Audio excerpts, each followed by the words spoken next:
All right. Well, how do we do this with a guest? The first time we're doing it, you're the first guest, Imi. Oh, wow. What an honor. Welcome. Yeah.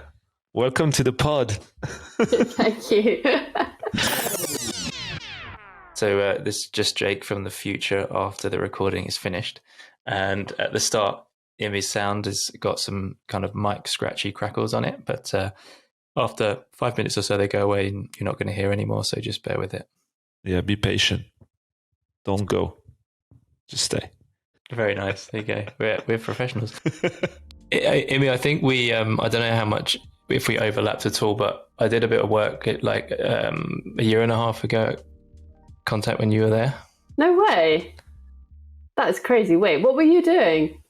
I was helping with getting the PPC stuff up and going because it had been restricted, and then a few other bits and bobs. You were in the same Slack as me for ages, and we've clearly only just realised.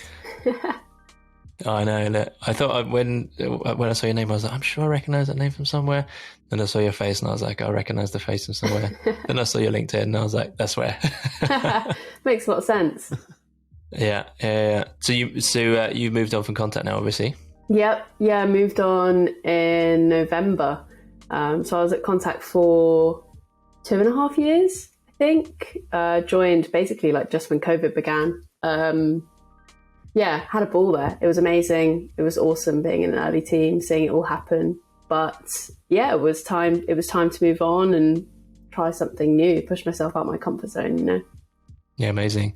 It was I found it really interesting, Contact, because it was obviously a marketplace, but it had, in my opinion, quite a unique, like, maybe challenge in that on the supply side, it was like heavily skill based. It's like you couldn't just join and become like supply like you can with a, you know, like a selling marketplace or something like that. You know, you needed to be either an HMU or, you know, a photographer or a model, all that kind of stuff. So I always thought it's always tricky to find supply anyway, but specifically in that case, when it's like a very niche type of a person to find, that must have been a challenge. Yeah, for sure. I mean, marketplaces are always really challenging. I think there was that moment when we expanded from just models, and, you know, as soon as you go from like a really narrow niche to broader, like it just, you know, it's super difficult. So there was so much to figure out along the way, but it's like any marketplace, it's just dynamics. And I learned so much about it. I mean, it's like an incredibly challenging business to be in, but it's part of the fun in it, like learning the mechanisms. I think, I can't remember the name of the book. What's it called? Oh, The Cold Start Problem.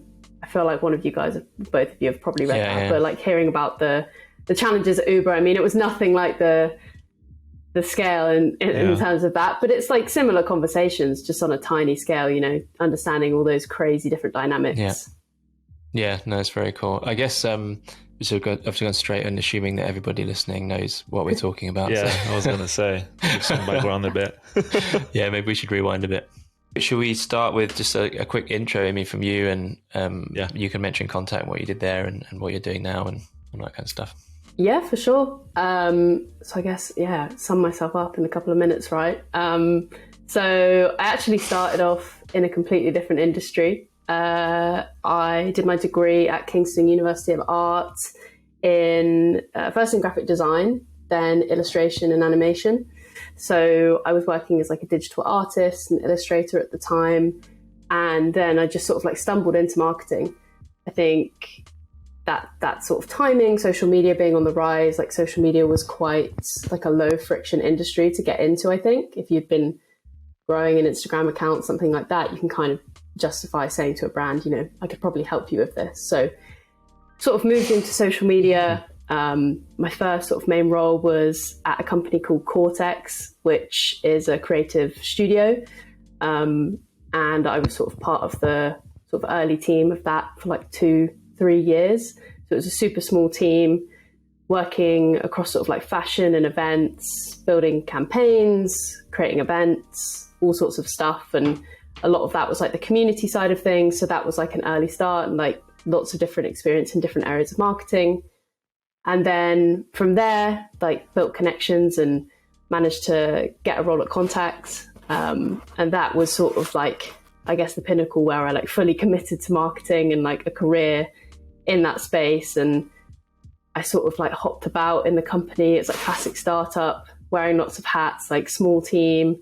I sort of moved from, I think my first role was in like brand and partnerships. Then I moved to performance marketing for a while and worked on like campaigns and email, and eventually sort of transitioned into product marketing and like specialized there for a while. So I sort of hopped about, and yeah, I have like a real big love of product and marketing. So product marketing is sort of like the synergy that I've found, you know, between those two.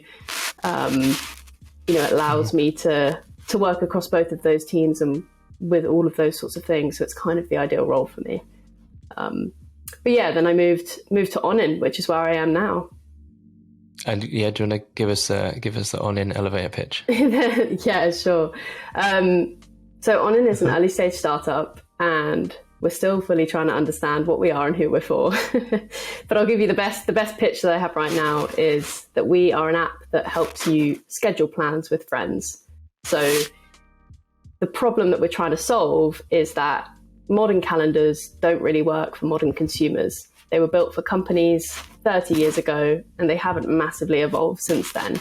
And they're still built for like teams and employees. They're not really built for people in their personal lives with their friends. So the kind of result of that is that our calendars are all disconnected. We plan everything in messaging apps, and our calendars are completely removed from the conversation.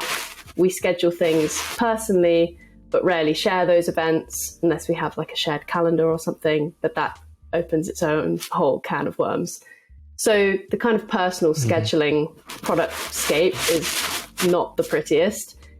And that's what we're trying to improve. And the way that we're doing that is looking at, you know, consumers' behavior, which is they're planning in messaging apps. So how can we lower the fragmentation between, you know, the conversation where the event gets planned and then getting it into everyone's calendars easily, without email, without hassle, in a way that feels organic, in a way that doesn't feel like work.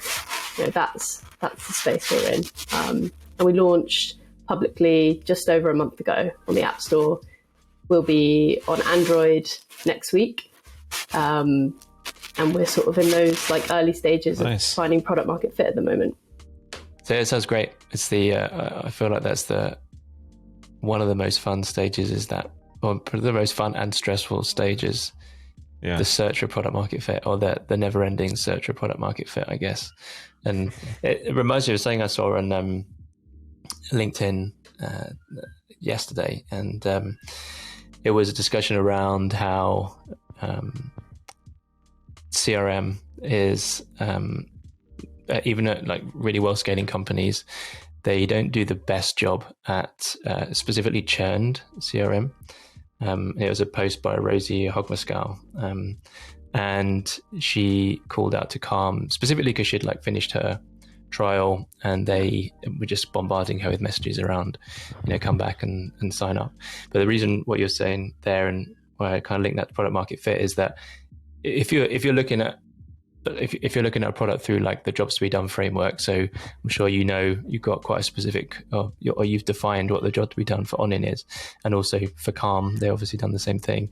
And I wonder what you think about kind of positive churn. So you've brought someone into your product, and they have found value, they've used it, they've got out of it what they needed to do, and then they've naturally just not had to use it anymore because they have found value.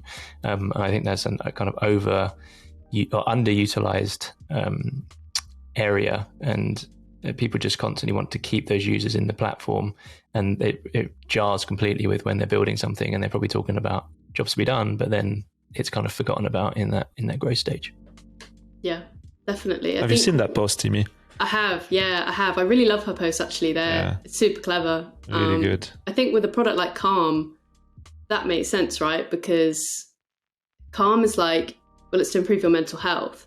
So, I mean, you could argue that's like an ongoing process, especially with meditation, like it's a practice you should keep up. But if someone's found that value, I guess the important thing to understand is, have they found the value? Or exactly. It's understanding why they churned is the most important thing, right? Because they could have found the value and departed. They could have not. They could have moved to a competitor. Like you need to understand the nuances of that situation, I think, to know how to go about it. It's a tricky one, that one. When I saw it as well, I was like, you attracted someone for the right reasons. If you obviously they're huge, so they found their product market fit. But then when someone leaves after 2 years, assuming like they're gonna come back, because you can just throw at them the same problem that they came for the first time around. It's kind of crazy that they're doing that. Yeah. I think like very good one. Something that I'm pretty like bullish on is, especially in the early stages of building a product, like you don't want to, I'm just such a product driven marketer. Like I love products, and I love building products that have growth loops built within them. And I want the value of the product to be the reason they use it, not bombarding them with emails or notifications. And I think that a lot of products try to fill gaps in their products through marketing. And I actually think like if you challenge yourself early on, like don't allow yourselves to utilize those tools in that way, it forces you to find the right product market, like strong product market fit, not just good product market fit, but strong. Like, this might be too extreme, but we're sort of going through this at Onin in terms of deciding, when do we use push notifications, for example, after a user joins? Like, when do we prompt them? Mm-hmm. Right now, for example, like we don't use any marketing push notifications. And that keeps us like really accountable in terms of our retention, in terms of like this product has to perform and deliver upon its value. Otherwise, they just won't use it. And it's not going to be through sort of re-engagement that we do that. It's almost like one problem at a time. So the first problem is getting them to use it. You shouldn't be thinking about re-engagement before you've got the initial activation. So I think as well, the way that companies utilize those tools, it's too easy sometimes. Like, and I think that's, I guess, as like a product marketer, I'm coming in with that thought process because I am involved in the product. Whereas maybe traditional marketing teams that are kind of siloed, maybe they wouldn't think in that way. That's a good point. And I wanted to ask you actually, like, how do you think about the kind of loops at Onin? I actually haven't tried it, so I'll admit. But do you think that comes pretty early? I'm assuming it comes pretty early, right? As you install it, you start using the calendar or the calendar feature within your keyboard. Like, surely that's kind of built in, right? Like your friends will receive it and you'll get extra users that way. Is there more to this, or like, how do you think about that? Yeah, definitely. So from the day that I started on, and like Ryan and I, the founder, was super aligned. Like we wanted to build a product that had organic growth. Like we wanted to build a growth engine. It's just like what we're both passionate about. He's like a very much product design driven person. I'm very much a product growth driven person. So that was something we were like super clear on from day one. And like, it's a marketer's dream, I think, to have a product that grows itself, because like all the hard stuff's done for you. And it's insanely hard to get it right. But why, try and do something insanely hard, because the rewards are insane too. So, but in terms of, the loops within the product, the main action that we're trying to drive first and foremost is like creating an event. So adding an event in the first place, like convincing you that this is the best place to put your events. And then second of all, making them like insanely shareable. And it all comes through to what we're focusing on at the moment, which is the link sharing. Like at the moment in your calendar, like most calendars are based off email. Like who knows? I couldn't recite like my mum's email address. I don't know. Or like my uncle or a cousin or a friend or someone I've just met last night, like at a party, whatever it is. Like I don't know their email address, but I might have either their phone number or I might have their Instagram. Somewhere I'll have a DM connection with them. And that's where you drop that link. And that's the reason that, these events are being scheduled in our personal calendars, but never shared, because they're just not easy to share. So, for us, the link is sort of that in with that viral loop.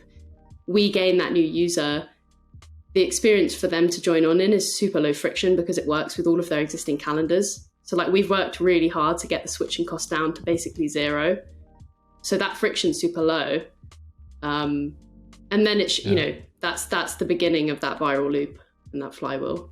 Yeah, that's the difficult thing to get right? Because if you don't reduce that initial burden or cost to a user, it's incredibly difficult to convince your friends in this instance, you know, download this app so we can do this. And you're going to have like, even if 80% of your friendship group does that, you've still got these outliers that are on the outside of it. But what's really nice about Onin is naturally it's got that network effect built in, you know, as people, as your wider friendship group and people you interact with start using it, it's going to make your life easier as well, because everyone has that pain of trying to arrange something and sharing your calendars around. So even if you're not the instigator, you're still going to find benefit from it in the long run. I think that's, you know, one of those magic ingredients to, as you say, something that has that kind of viral growth sitting underneath it.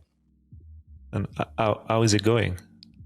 What's your viral factor right now? Viral factor. Well? Yeah, we're going. Is it above one? It's not above one yet. We're going for one. So to come back to what you just said, we basically did that as well. Like we launched. So previously, we launched with a completely different version of the app where there was no keyboard extension. There was no sync out to your existing calendars. So it's literally like a completely new calendar service. We launched that, and obviously the ask is you have to let go of all of your existing messaging apps, all of your existing calendars, and use this new tool. And then you have to convert all of your friends to do the same. And we like really quickly learned that that just wasn't going to work. So we, you know, enabled it to work with all of your existing calendars. We've added links so that you can share these events in any app that you're in. We've added the keyboard extension so that it works everywhere. It's like ironic how you've got to find a balance, I suppose, of like being a platform, but sometimes actually letting go of some of the control and being accessible in other platforms, like leaning into the behaviors that are already happening. That's, I think, where you can reduce that friction. But like word of mouth is good. We sent out a user survey yesterday, I think, or the day before, and word of mouth is good. You know, around like half of the responses we've had have all been organic, and they've come from like referrals or a friend. Early on, like marketing wise, we've been focused on like a more technical audience. So in terms of the keyboard extension, like the big thing that we did last month was we sponsored Daring Fireball, which is like one of the world's largest tech blogs by John Gruber. He writes sort of multiple posts per day all about Apple and the world of tech. And, you know, there's, I think like, I can't remember how many daily views, but a good amount of iOS enthusiasts read that newsletter. So that was really great for us because we needed early adopters, because we needed people's feedback, like people who care, you know, as well. Like not like product people are the best in an early stage of a company, because we need people who are going to come to us and say, this UX is bad. Like we need someone who understands when like UX is bad or something else. And like they're brave enough to say it because like they understand that world and they know that we need that feedback. And that was what was super helpful about, you know, reaching that audience first. Yeah, it's great. And just to step back a bit, something you just said about when you first started and the product was slightly different and you're based around kind of the app and having people switch over to the app, that realization around people not being particularly receptive or wanting to do that, was that through kind of research that you did or panel groups? How did you kind of test that? It was kind of a mix of both. It was intuitive and it was like research led. So the thing that I've actually loved about Onin versus anything that I've ever worked on before is that I use the product every day. So that has actually made like an insane difference to like the value I think I can bring. Like when I think back to Contact, like I knew the product inside out, but I wasn't the person booking the creatives. I wasn't going through the booking flow 5 times a day. I wasn't on the other side being a creative, receiving 3-5 jobs a day, going through the flow, picking my rates, like seeing the emails. Like I had top level exposure to all of that. Whereas now, all of my friends and family are on Onin. I'm using it all the time. I'm pushing people to use it. I'm seeing when they don't like it. I'm seeing where the friction is. Like I'm getting that feedback all the time. And that's the same across the whole team. Yeah. So a lot of our early decisions have been driven by our experience and looking at how that behavior is happening with family and friends. And with that particular decision, it was just really clear to us that our own friendship groups were drifting away from the app.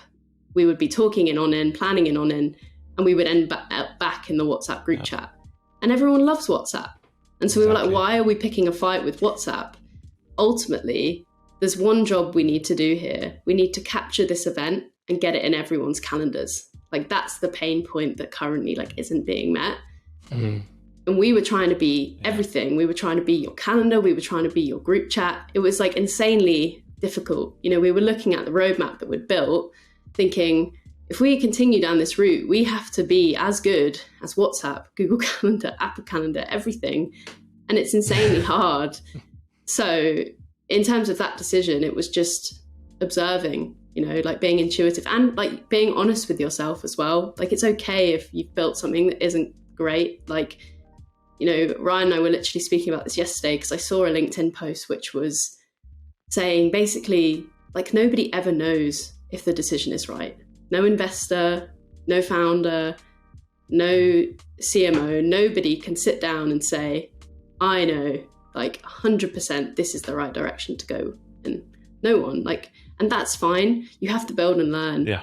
And that's what we've done. Like, we shipped the keyboard extension as a public app a month ago. We're already working on like the next iteration of the app, which will be basically there like end of next week, the week after. There's already things about the keyboard extension that we're finding tricky.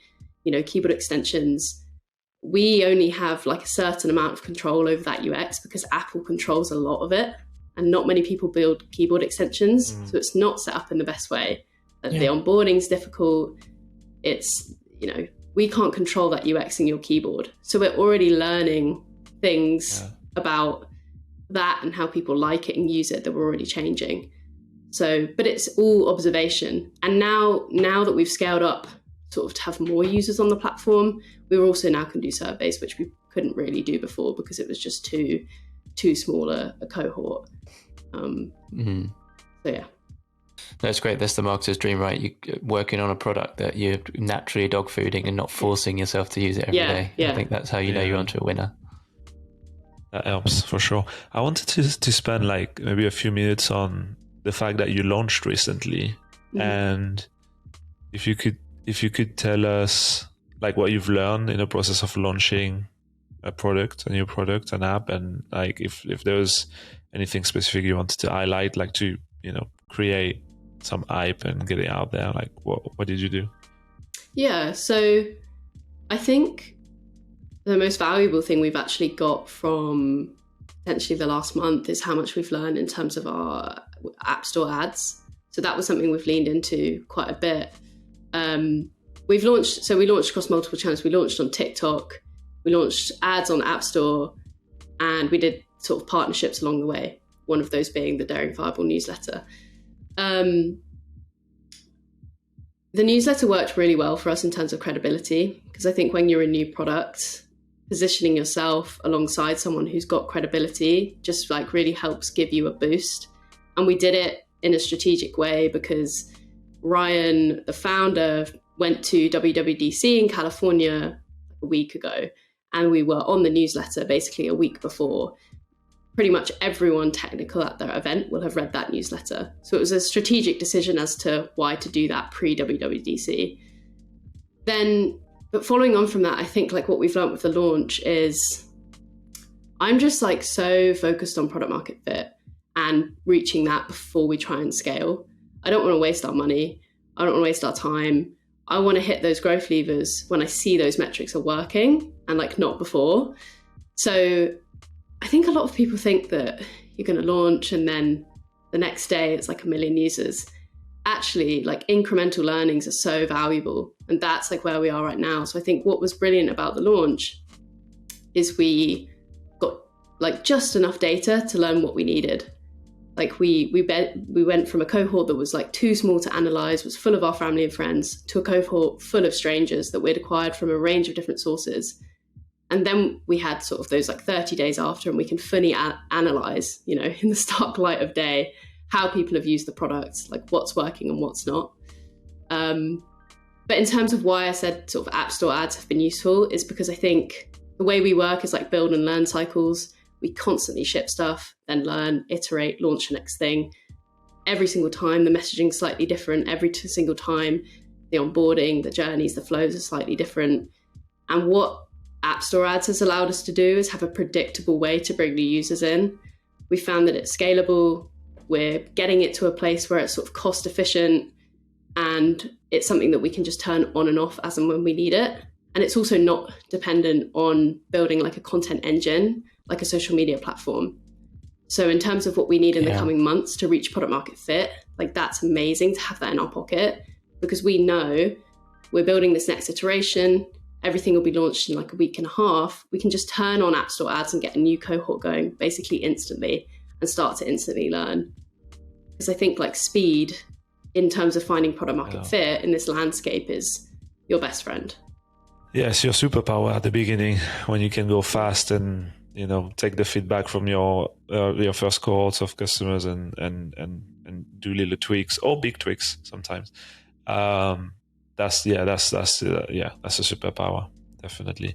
I think the one thing about what you guys do that also probably helps with App Store, either ASO, so App Store optimization, or App Store ads, is the fact that it's something that is very keyword led, like that you would search on an App Store, like an event planner, a keyboard kind of extension, like those kind of strong, probably high volume kind of search would definitely go your way. That's that. I didn't think of that until you just talked about this.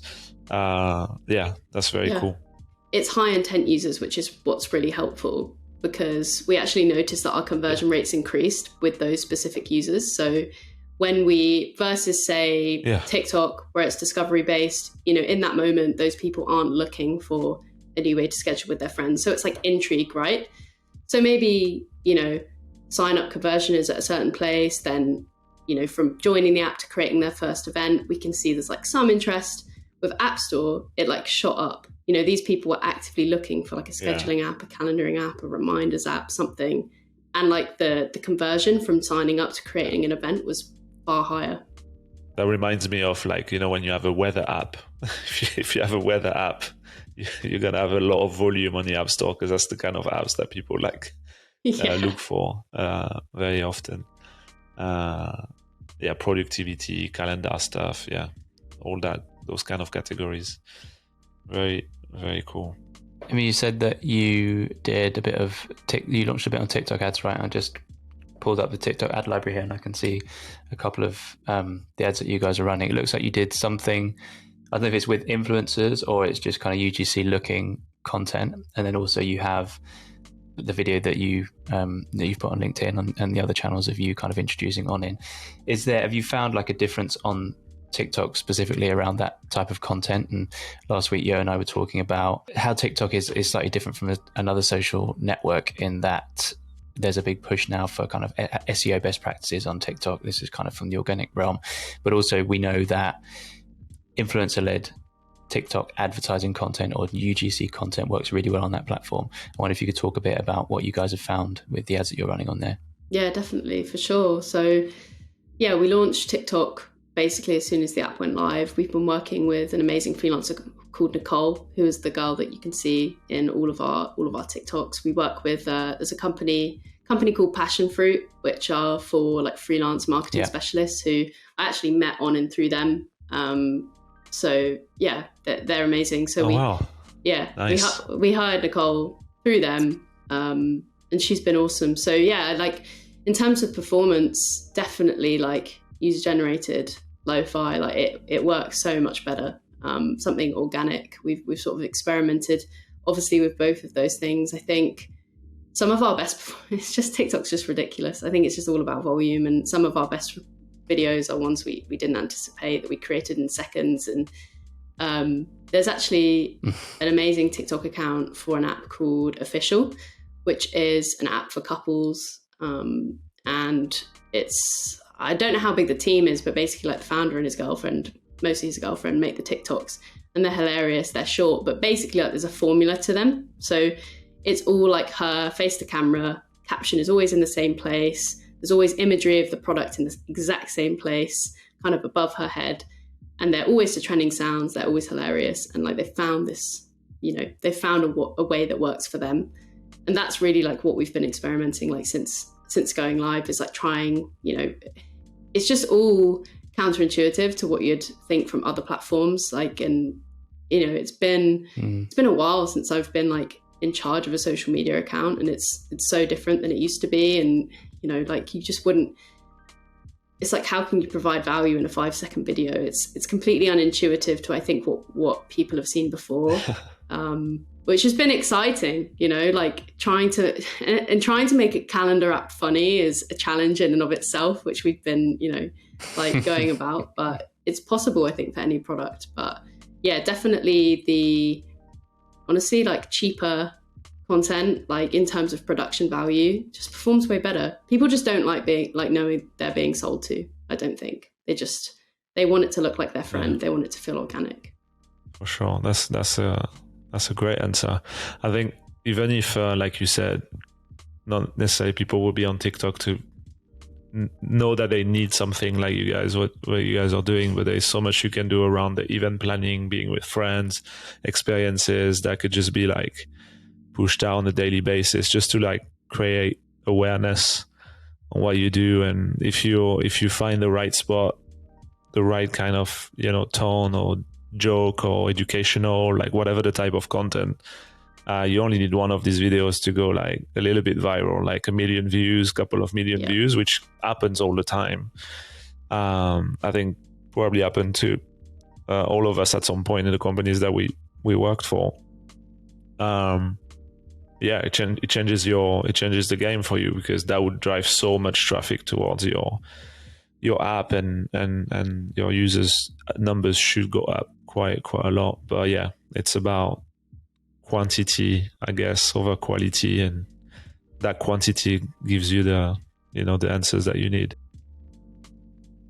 Do you guys have or do you personally have like a rapid creative testing framework that you put in place, or is it kind of all ad hoc?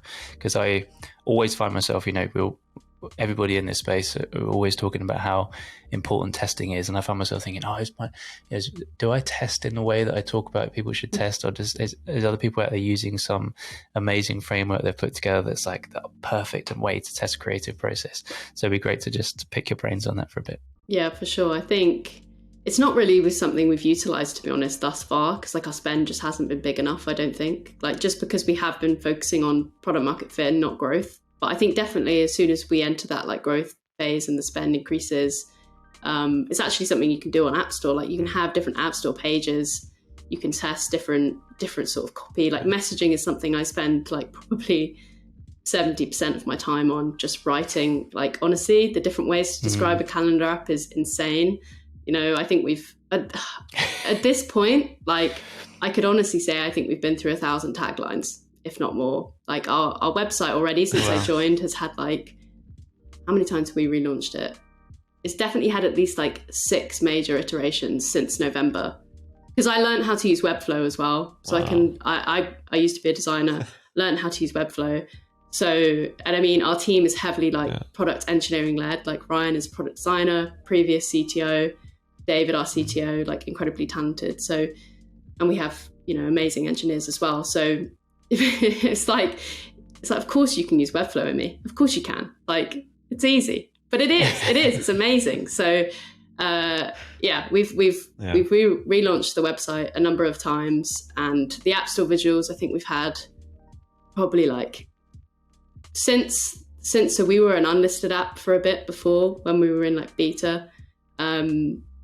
So since the beginning, we've probably had like 10, 12 iterations of the App Store visuals, and like not like small copy changes, like big changes. So it's literally like I'm working on a different iteration today. So it's like top level messaging, I think early on is like crazy important. Just finding the right hooks. Like, it's so granular. Like, the way we landed on something yesterday, and we're like, it just makes so much sense. Like, when you're sharing an event with someone, you want to like know it's in their calendar. But like, knowing it's in their calendar is like so reassuring. So it's like, even when there's just like, it's so granular messaging, which is a big product marketing thing. So no wonder I'm passionate about it. Yeah, I love it. I think, it's all about that hook. And earlier in my career, I was just thinking more about like, it doesn't really matter so much about the creative. It's just like put something out there and just optimize it and get it to work. But then over time, you realize it's just those, whatever the channel, whatever the progression in marketing, it always comes back to those advertising fundamentals of, you got to answer that pain point, you got to hook that user in, and you just, like you say, you can't get to that without rapid testing. And it's obviously can be a creative director's nightmare, or if you've got a guardian of the brand and you're changing the logo of the app and you're changing the font that you're using all over the place. But that's the kind of stuff you got to do, right, to find this stuff out. Yeah. And I think like, in terms of a hook, like, it's really interesting the journey we've been on, because we sort of like weren't really sure exactly what our main hook was at first. Then we landed on the keyboard calendar, which was an insane hook. Like, people just love it. Like, your calendar and your keyboard. It's like, oh my God, nice. Incredible. But it's like, we're now sort of back at that stage where it's like, it is an insane hook, but we think there's more that we can do with the app. Like, we think there's more that we can do. Like, there's a problem that's being solved here. We think there's better ways we can solve it. There's other ways we can solve it as well. And we want to experiment with them. So I think a challenge for me is, like a saying in product marketing is like, or just marketing in general, is like, be as narrow as you can. Like, don't be afraid to be narrow. Like, honing in on a niche early on is like so valuable. Like, I found that at Contact, because for a long time we were just targeting models and model bookers. And then suddenly we introduced photographers and hair and makeup artists. And suddenly you're talking to like very different people. And the value that each wants to find from your product is very, very different. And so being narrow is like a real gift. So, like the keyboard calendar hook is an insane gift, because it's so easy for me to drive that home. But now we're thinking, like, I saw this amazing diagram yesterday. It was like a big red square, which is basically like your product. And then there's like a tiny green square in the corner, which is like the solution your user needs. And basically where we are right now is like, we have the whole square and we're trying to find the tiny green one. We don't know what it is yet. So we kind of have to point out everything whilst we try and figure out like, where's the green square? So that's basically where we are at the moment. So it's like, it's a real challenge, like messaging. It's when you've got a product that can do lots of different things and provide lots of different bits of value. It's not like, like a bottle of water is the best thing to advertise in the world. It's water, it hydrates you, amazing. But, we have a drink that's full of electrolytes and has a great flavor and smells cool and looks great. And, and I don't know what people love about it yet. So, yeah. Or you just make a big branding exercise like liquid death, and that's it. That's how you market a can of water. with a lot of budget, with a big marketing budget. It's not the same.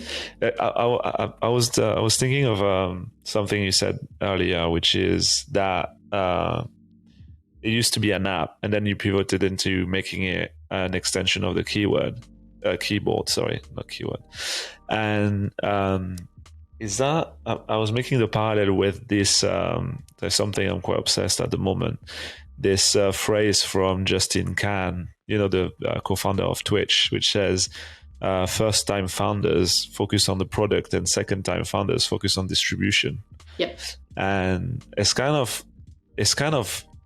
think it's kind of that. Like, the first iteration was really a product. Like, you had the product idea, but the distribution was art, because you're trying to push people away from what they used to use, like all the apps we're using for calendars and messaging them to people. And then you flipped over on just sitting on top of everything else. So then the distribution was solved. Is that an accurate parallel that I'm making? Yeah, I definitely. Ultimately, I've seen that post. I think ultimately you want to consider both from the start, right? Like, you can't have one without the other. It all falls apart. So, and that's kind of the blend we're finding now, if you think about it, because we started with product first. Like, we obviously thought about distribution, but we clearly like didn't have the right opinion because it didn't quite work as we planned out. So then we've thought, okay, distribution is the main thing, reduce friction, go where people already are, fit in with user behavior. Now we've done that, and it's like, it's doing well, but that's a hard space to perfect UX-wise because we only partially control that space, your keyboard. Half of that experience is controlled by Apple. Limited, yeah. Really difficult. So now it's like, if we come back to the app, it's still accessible everywhere. When we launched the original app, we didn't have, so now there's Onin Me links, which is like a Monzo Me link, whatever that's, I think it's like Monzo Me, whichever it is. But you have links that you can share to directly add people. We have event links. So when we originally launched the app, we didn't have event links. So events weren't shareable by a link. So it didn't sync out to your existing calendar, like I said. So the friction to get your friend to join was basically for them to ditch all of their existing services and, you know, try a brand new one. So now it's almost like we've recognized all the brilliant things we've built in the products, all the things that work so well about the pure distribution model, and trying to like blend the two and make that work. And that's, you know, hopefully our golden ticket. Interesting. Yeah, the underlying thing in that quote is that you, I guess as a first-time founder, you have this idea and you're just, all you can look at is how you imagine that idea to be and how you've imagined it for years and years and years, and you start building it. And as much as people say we need to just strive for like MVP, or recently something I've been talking about more and more is MMP, minimum marketable product, and there's that balance to be had, right? Because you could build the most incredible products in the world that you think is great, but then you can't distribute it, and by that point, by the time you've got there, you've wasted a hell of a lot of money, probably someone else's money, and then you failed. So the second time around, you're like, I need to learn from my mistake and just go after something that scales. But I think it's that balancing act. And you said earlier, Imi, that you are kind of laser focused right now on finding product market fit. And so kind of two questions in that. One would be, how do you know when you find product market fit personally? And the second one was, how do you kind of handle that balance between building something that is at the level that you want it before you put it out there, but also not going so far down that road that you put it out and you realize it's too late to turn back and it's too late to iterate? Yeah. So first question, in terms of measuring product market fit, like the metrics we're using at the moment are retention and K factor. Obviously we're looking at all metrics and it's across the board, but in terms of like the two qualifying ones, like we need strong retention. People need to use it and they need to continue using it and retain and have like retained value. But then also we need referral rates. So K factor is what we're doubling down on. So we want at least a K factor of 1. And it's like, it's ambitious, we know that, but like, it's really ambitious. But we said from day one, we want to build a product with a growth engine. So like there is nothing more important than building a product that people are going to refer to their friends. Like we're not built, so the way we talk about it, like Ryan would describe it, is like we're building a tool and a network. The tool works for you, but it needs to have network features that allow it to have virality. So those are the two metrics that we're sort of doubling down on, and those are like the signals that we would take to know that we are onto something, you know, like and like even in the survey that we did yesterday, used I think he's called Sean Ellis. I think he's the author of Hack and Growth. I might be wrong with that, my bookcase over there. But he mentions a survey which is like, how disappointed would you be if you could no longer use this product? And it's like very disappointed, somewhat disappointed. And if 40% or more people say they'd be really disappointed, then that means you're ready to enter the growth stage. So that's like also something we could use. You know, you have to have a cohort of a certain size, obviously, to make it valid. But like data driven as well. No, that makes sense. We do that. We ask that question at Nude as well. And we get a very high portion of people will be disappointed. But that's also one of the factors we took before scaling. Very cool. How do you measure your K factor? So there's multiple ways to measure it, but like on the main dashboard, it's like a rolling K factor in terms of, it's like a live in this moment, I suppose you could say it. It's like in the last week, how many new users of total were referred. So it gives you like an in the moment picture of your K factor. That's because like most of our metrics are daily that we look at. Like our ethos is like, you know, you should be able to wake up in the morning and say what the DAU is off by heart. Like if you know your daily metrics inside out, like you have a very good chance that you will grow because like you're insanely focused all the time. So that's like on the main dash, but obviously like month to month, broader picture. Yeah, that makes sense. That makes sense. That is, it's changing all the time. So it is kind of a bad question to ask. What's your K factor? Because it was, and then it is, and it's changing. So yeah, no, it's great answer. Talking about the metrics very quickly, like how do you think obsessed you are with looking at the numbers on a daily basis? Does that impact you? Because I've got some thoughts on that as well myself. Like I refresh dashboards probably like 1,000 times a day. So pretty obsessed. So we have a metrics channel in Slack, and every night at midnight we get the previous day's metrics, and there's definitely not a culture of competition as to who can see them first. No, there's actually not. Like, I'm asleep. But at a previous business, Ryan said he had that channel, and between like him and his co-founder, it was like a bit of a joke, like who could see them first. So yeah, we have basically all of our main daily metrics from our mixed panel board come into Slack every night at midnight. So it's the first thing you see in the morning. We also have like an hourly new user count, which is more of like a motivational thing than like, it's pretty arbitrary hour to hour, but it's more like, has it been a good day? You get like a feel for it. But yeah, I would say like we're pretty obsessed with the metrics. Like I definitely check it multiple times a day. Because we can kind of see everything. So, well, not everything, we're end-to-end encrypted. just to be clear. Do you feel like it's impacting your, I'm going deep now, do you feel like it's impacting your mood, if it's going in a good way or in a bad way? Like, do you feel personally affected in your day-to-day if you're having like a bad metrics day? Yeah, like, that's such a good question. Yeah, I found TikTok really challenging when we got started, because I was like, this is just so like all over the place. Like, it's just not predictable. And it's not like, I understand it, but it's not like good in quotes. Like in terms of, you can create like a good piece of content and you can create like a really crappy random piece of content and do amazing. So I found that like more like at a soul level, very confusing as to how the world is moving. But in terms of metrics, like I think you have to be quite removed, like personally. Like I try. Yeah. It's hard. I'm a person that like I pride myself on my work, so I want something to do well, and like I'm not the kind of person that can like completely detach my like own self-value from how well something does.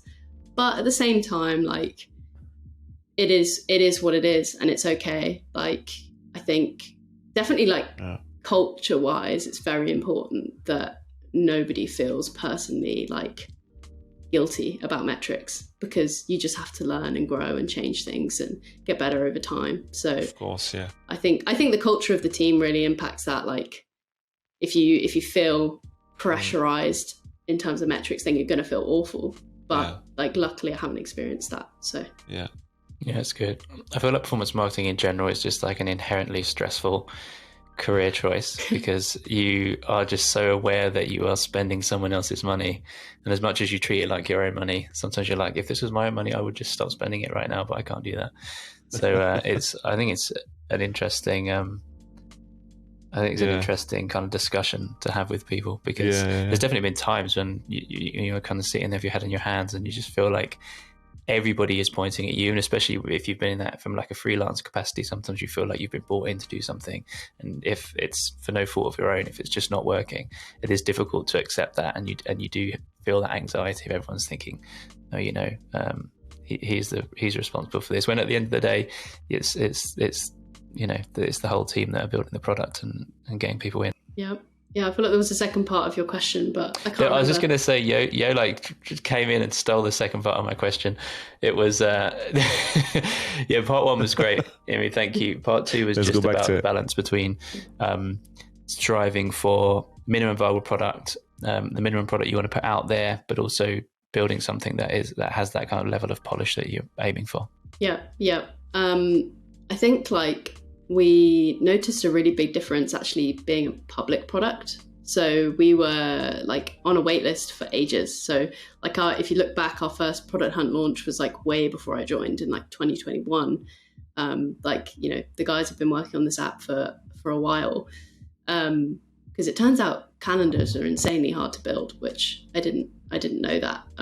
But so we were in a waitlist for a long time, and I honestly can say that I think there's been like a big trend in building waitlists over the last few years. Obviously, waitlists have always been a concept, but there's been like a big trend in like a pre-product built concept. So you put together a landing page, you build an 80,000 waitlist, and like you launch into it on day one, and it's cool. But like I can honestly say our engagement and our learnings have been so much better since we've been a public company. And like by no means are things perfect, but it's very difficult to retain a waitlist. You know, like they have intent when they sign up, but then you're going to naturally have some drop off.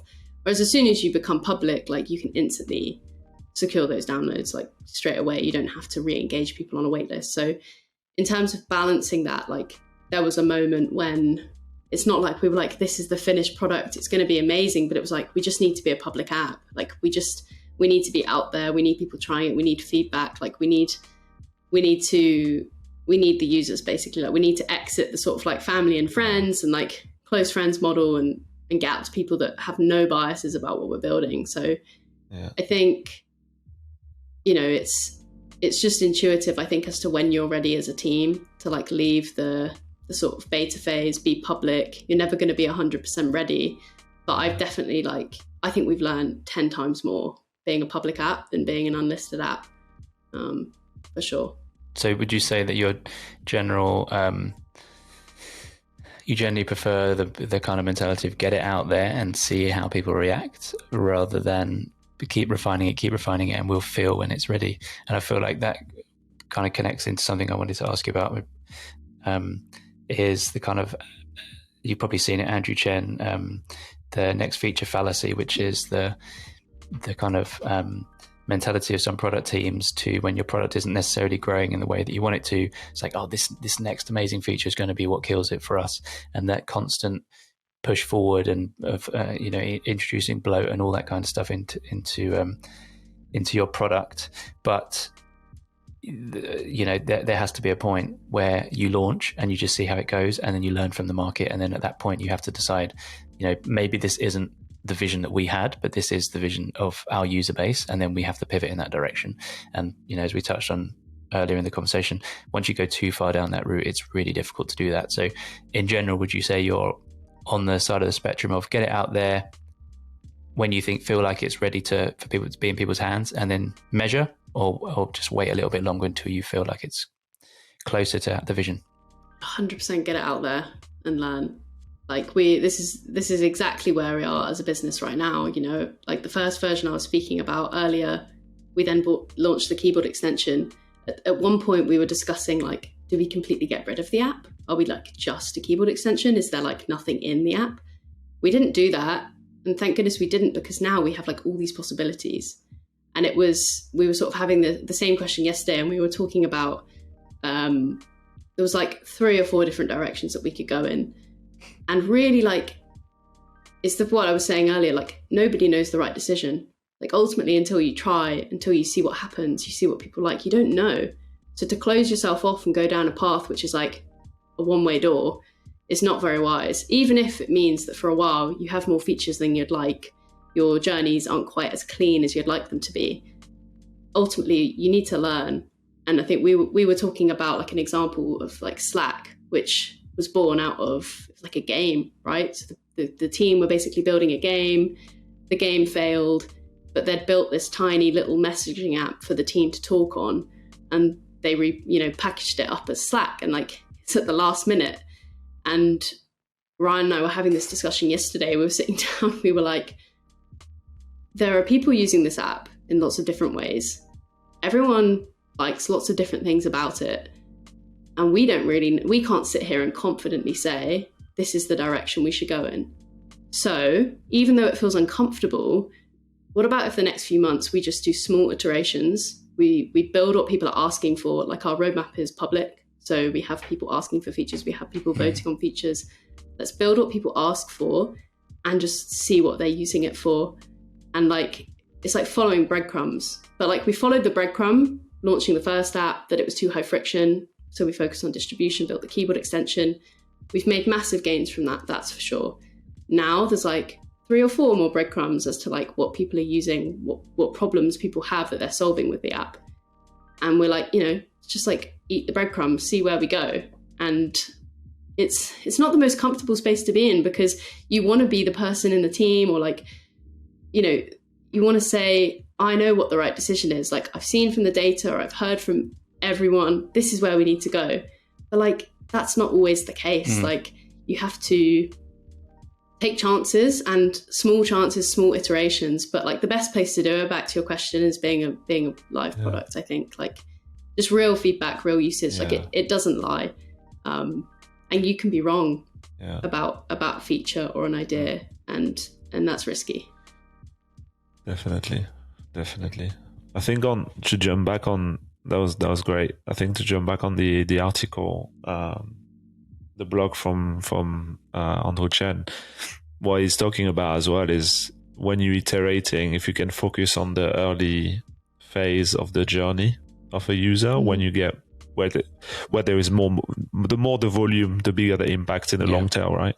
And often that's overlooked, and you're looking at like those more like tiny improvements of people already using the app, but you're ignoring the thousands of people coming in at the top. And if you can make changes there, it'll be like exponential impact in the long run. So really cool. Really cool. How are you doing with time, Imi? We don't want to take too long of your time, so I can stay. Yeah, I'm good. Great. So far we've got like the first episode's 25 minutes, second episode's 58 minutes, the third episode's like 43 minutes. You need to get some consistency going on. It's okay. For a bit, and then I can try and chop it down. Keep it random. That's good. I've got too many questions that I can carry on asking, but I don't know. We said that we didn't want these to be just feel like we're bombarding the guests with questions. And I'm sure that's probably how it's felt from your point. It's been super interesting. Yeah, no, it was good. There was one thing I was thinking about that could be interesting for the listeners or the watchers on YouTube. Are you thinking about monetization already? Yeah, for sure. Like, we're not. So in terms of like, for anyone that doesn't know, we're an investment-backed business. So we raised a seed round, pre-seed and seed in the last few years. So we're looking, towards Series A next, in the next sort of year onwards. And like, current state of things, you need a route to monetization. You need to have at least proved monetization. So I guess it's like, it's the same as like what you were just saying in terms of focusing top of funnel, like focus on where's most important. Like, we're having to be really disciplined as to what we focus on, because ultimately the ambition is that we build a product that consumers use and that they love. And then, we have thoughts as to how we could build that monetization in. Obviously, like, payments is an enticing route, with you have your calendar, you have all of your events. There are likely going to be pay to attend events. So there's like, that seems like a logical route, fintech. But it's like, we are trying to crack the sort of free consumer product first, but we know that needs to be on the roadmap in terms of our focus before Series A. Yeah, no, that makes sense. First event for free, second event £10. Just kidding. Sorry, on that topic, remind me of something else I read recently. Was the difference of like hard and soft paywalls in a product. So do you have like like a freemium product, or does it come to a point where you just cannot use it any longer without paying for something?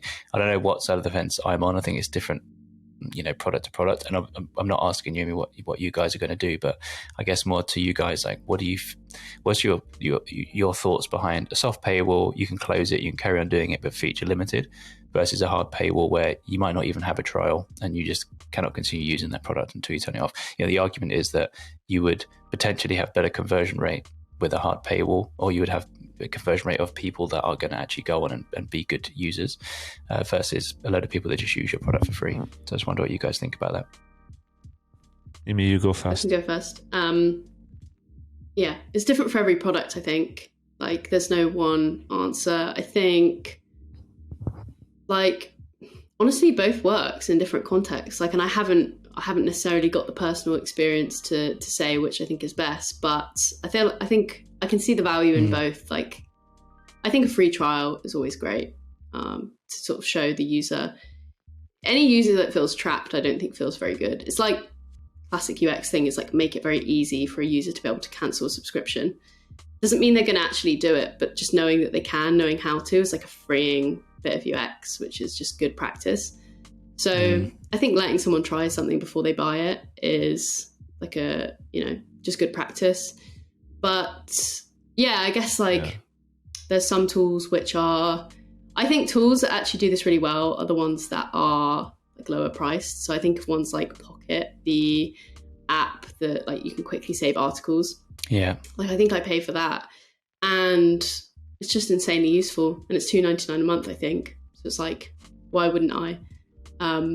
There's an app actually which called Mood, which is a mood tracking app, which is really amazing. You should check it out. It's like insanely simple. You track your mood, you put in your mood once a day basically, and you have like almost like a year, month and week view of your mood in a color. So there's different shades for your different shades of your mood.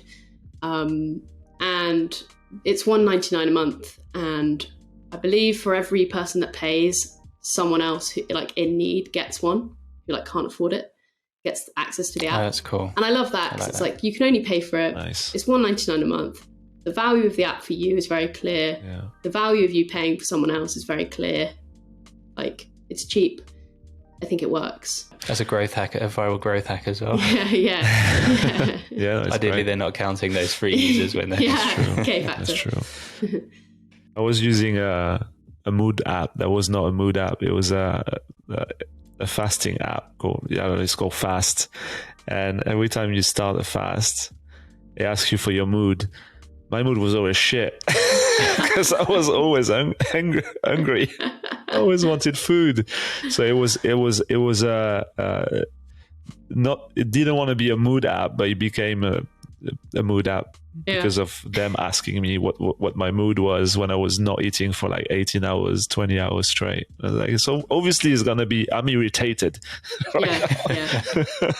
So it was just red mood. Yeah. It's one of those things. How honest are you? Are you more honest with your, like people say that you share more with Google through your searches than you would with anybody else in your life? It's like, how honest are you with your mood app? I feel like I would just always be like, I'm all right. Just get this thing over with. I can't be bothered to do this. Just like when anyone, like a friend or a colleague asks you, how are you today? She's like, yeah, I'm good. Even though you're not. It's like, yeah. To answer your question, Jay, I think I'm the same. I don't think I've got much to add. I think that, it depends.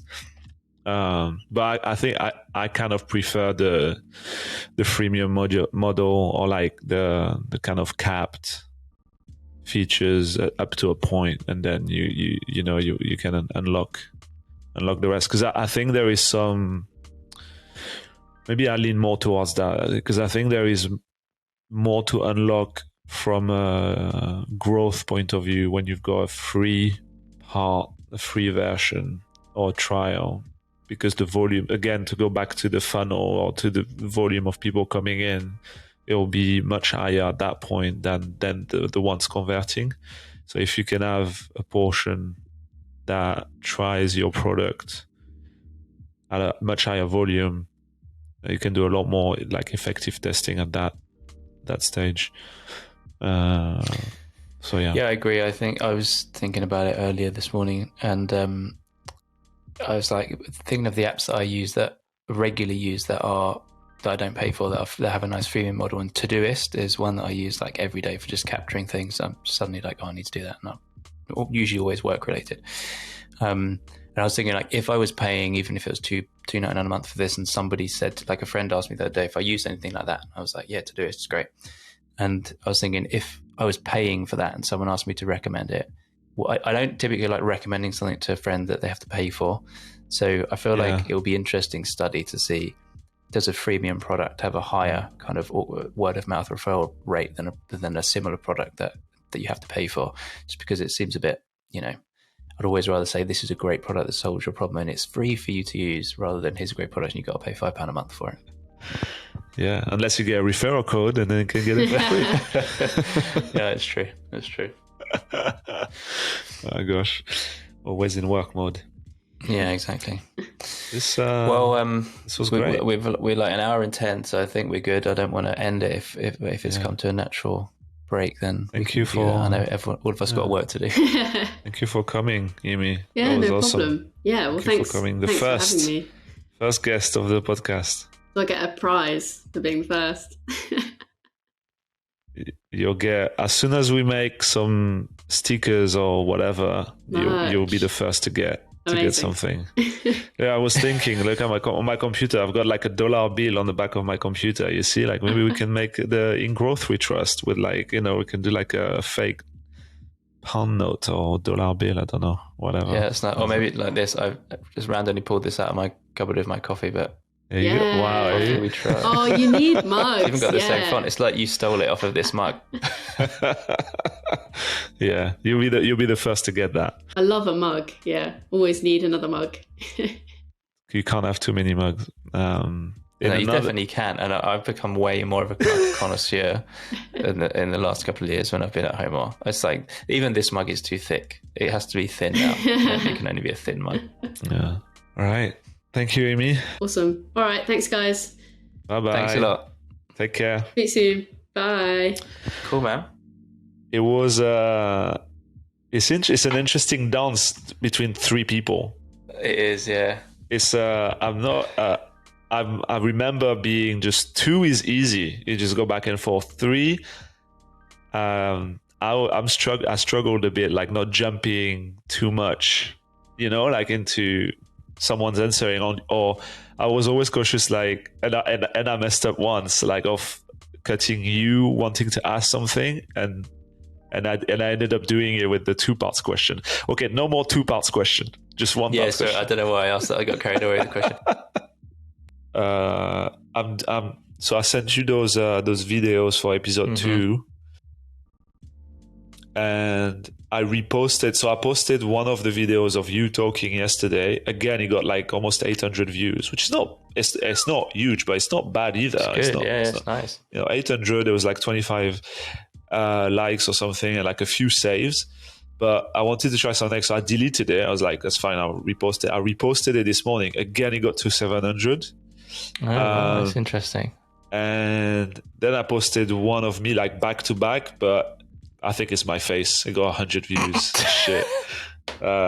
So I'm gonna keep. Funny. Nah, I think it could be my face, but also it could be what I'm saying, and also it could be because I just posted 2 back to back, like literally next to each other. Like I posted at the same time. I was like, interesting. You should do a test where you just like we say the same thing, exactly the same thing, and see what happens. If it's my face, I'm just gonna keep going until it works.